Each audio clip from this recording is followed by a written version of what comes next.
the FBI investigate them. So the pipeline goes that way, and the pipeline goes the other way too.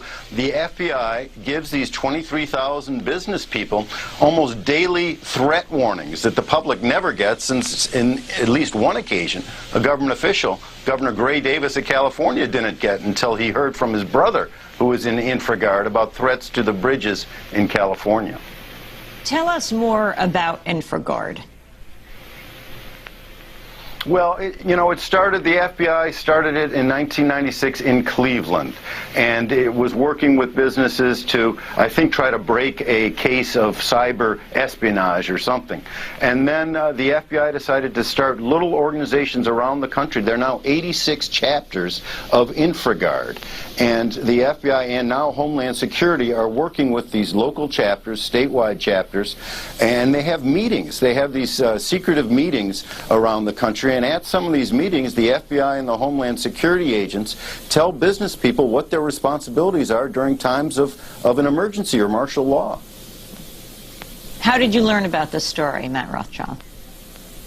Well, Amy, it's interesting. A friend of mine who works in radio told me about it because I had been on his show talking about the May 9th, 2007 National Security Directive that George W. Bush had issued, that National Security Directive on national continuity policy. Bush gives to himself the power to control the whole government and the responsibility to take care of our Constitution, if you can believe that, given what he's done to our Constitution so far, in times of an emergency. And in that document, that May 2007 document, Bush talks about the need to work in times of an emergency with private sector actors. So I was on his show, Lee Rayburn's show, talking about this, and after the show he said, you've got to listen to something we just heard from a whistleblower who told him he was a member of this organization, InfraGard, that I'd never heard of, Amy.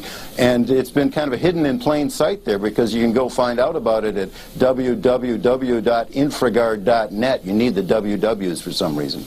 Anyway, so I finally got around to talking to this whistleblower because I was a little skeptical. I've been an editor for 28 years, so I try to be skeptical about just about everything. And this idea that they would have permission to shoot to kill in times of an emergency, that struck me as a little bit out there. And yet I talked to him. I took careful notes. He described a meeting at a place where Homeland Security and the FBI were giving a talk to maybe 30 people. I took the information back. I called around to where the meeting was held. I talked to other InfraGard members who confirmed that that meeting actually had taken place and that there were FBI agents there and a Homeland Security agent there.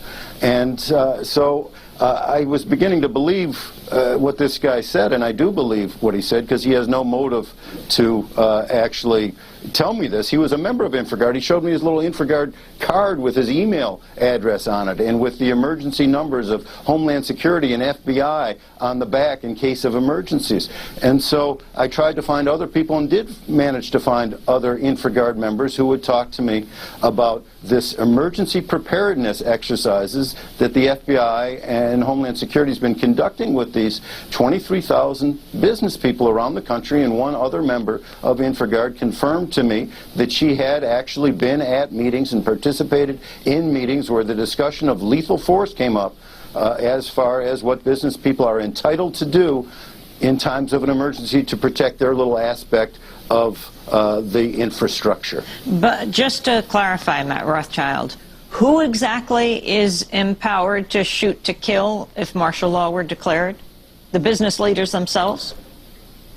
The business leaders themselves were told, at least in this one meeting, that if there is martial law declared or if there's a time of an emergency, that members of InfraGard would have permission to protect, whether it's the local utility or, their computers or the financial sector, whatever aspect of the infrastructure they're involved with, they'd have permission to shoot to kill, to use lethal force to protect their aspect of the infrastructure, and they wouldn't be able to be prosecuted, they were told.